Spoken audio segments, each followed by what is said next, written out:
You, John Fitzgerald Kennedy, do solemnly swear. I, John Fitzgerald Kennedy, do solemnly swear.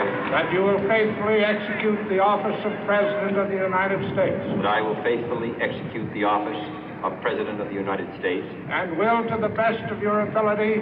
And will, to the best of my ability. Preserve, protect, and defend the Constitution of the United States. Preserve, protect, and defend the Constitution of the United States. So help you God. So help me God.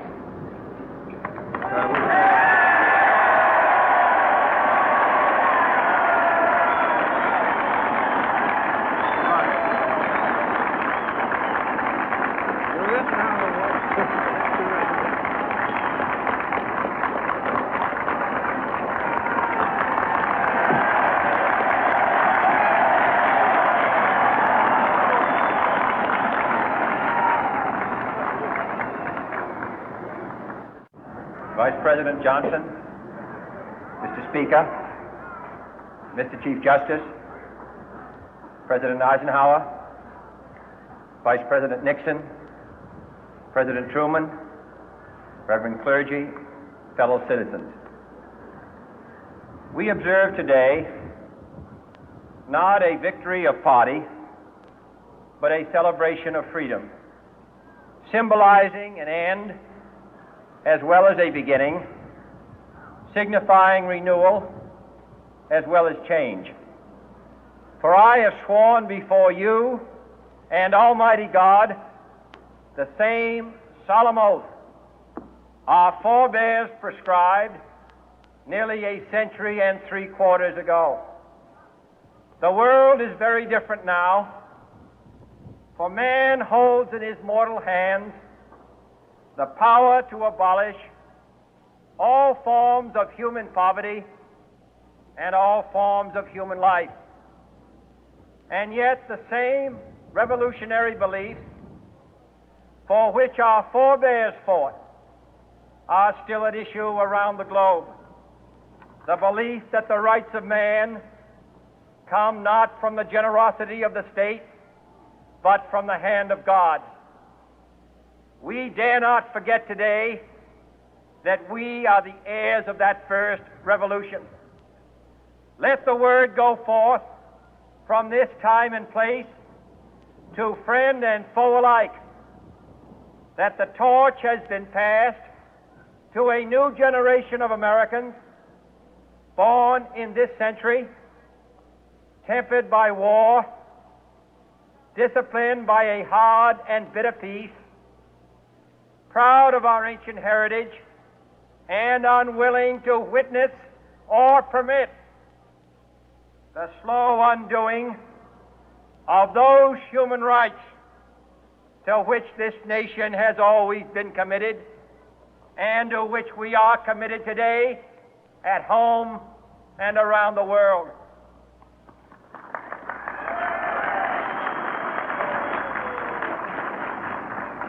Let every nation know, whether it wishes us well or ill, that we shall pay any price, bear any burden, meet any hardship, support any friend, oppose any foe to assure the survival and the success of liberty.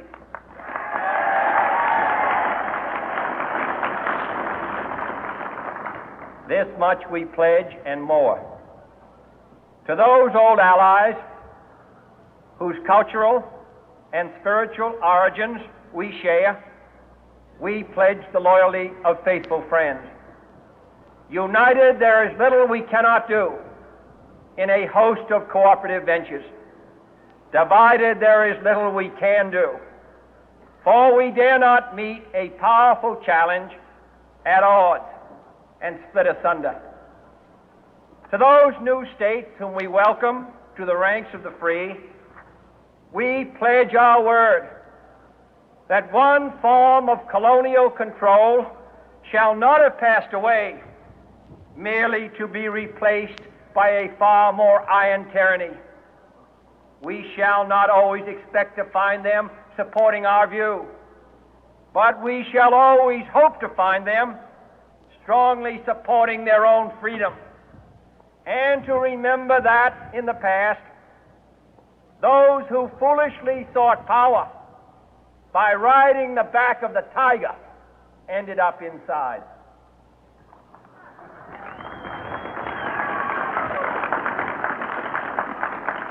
To those people in the huts and villages of half the globe struggling to break the bonds of mass misery, we pledge our best efforts to help them help themselves for whatever period is required, not because the communists may be doing it, not because we seek their votes, but because it is right. If a free society cannot help the many who are poor, it cannot save the few who are rich.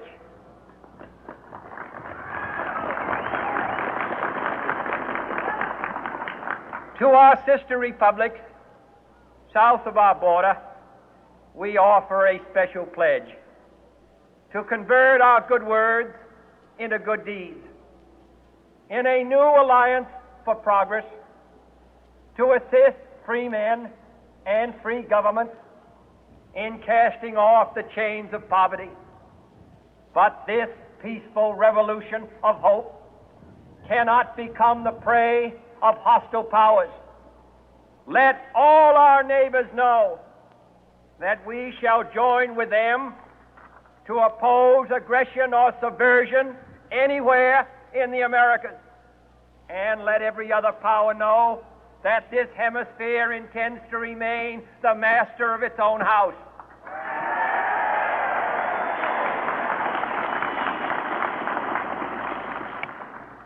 To that World Assembly of Sovereign States, the United Nations, our last best hope, in an age where the instruments of war have far outpaced the instruments of peace, we renew our pledge of support to prevent it from becoming merely a forum for invective, to strengthen its shield of the new and the weak, and to enlarge the area in which its writ may run. Finally, to those nations who would make themselves our adversary, we offer not a pledge, but a request that both sides begin anew the quest for peace. Before the dark powers of destruction, unleashed by science, engulf all humanity in planned or accidental self-destruction, we dare not tempt them with weakness, for only when our arms are sufficient beyond doubt can we be certain beyond doubt that they will never be employed. But neither can two great and powerful groups of nations take comfort from our present course, both sides overburdened by the cost of modern weapons, both rightly alarmed by the steady spread of the deadly atom, yet both racing to alter that uncertain balance of terror that stays the hand of mankind's final war. So let us begin anew, remembering on both sides that civility is not a sign of weakness, and sincerity is always subject to proof. Let us never negotiate out of fear, but let us never fear to negotiate.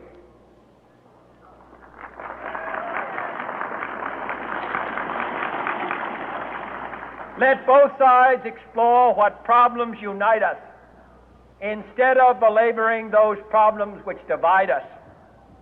Let both sides, for the first time, formulate serious and precise proposals for the inspection and control of arms, and bring the absolute power to destroy other nations under the absolute control of all nations.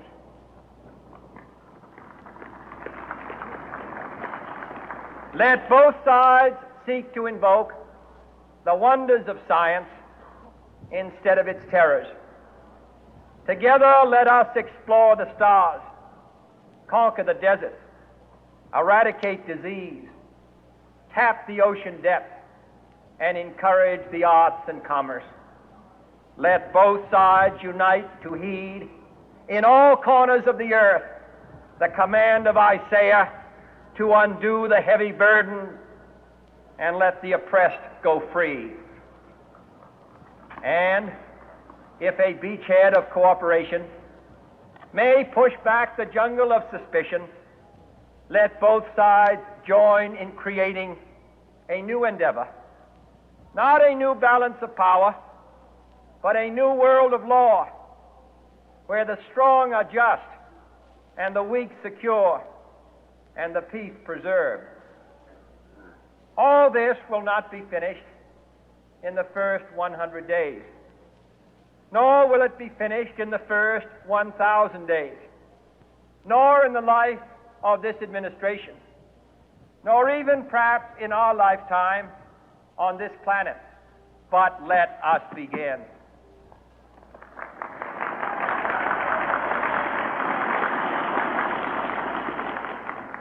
In your hands, my fellow citizens, more than mine, will rest the final success or failure of our course. Since this country was founded, each generation of Americans has been summoned to give testimony to its national loyalty. The graves of young Americans who answered the call to service surround the globe.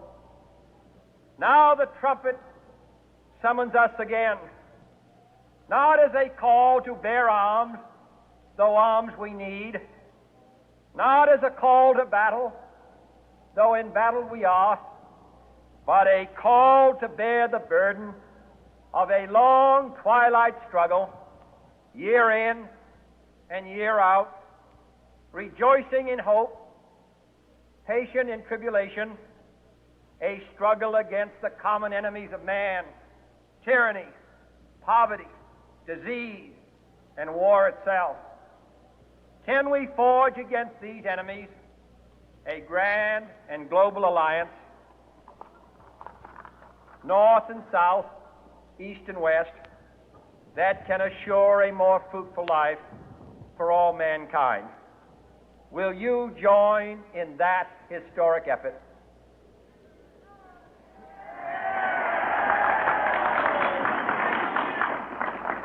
In the long history of the world, only a few generations have been granted the role of defending freedom in its hour of maximum danger. I do not shrink from this responsibility. I welcome it.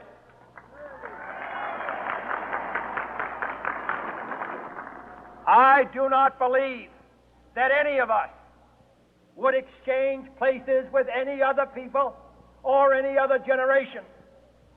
The energy, the faith, the devotion which we bring to this endeavor will light our country and all who serve it. And the glow from that fire can truly light the world. And so, my fellow Americans, ask not what your country can do for you. Ask what you can do for your country.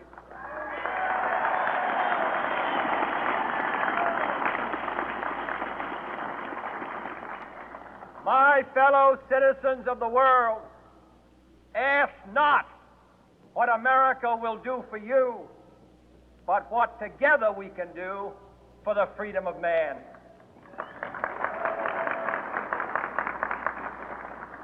Finally, whether you are citizens of America or citizens of the world, ask of us here the same high standards of strength and sacrifice which we ask of you.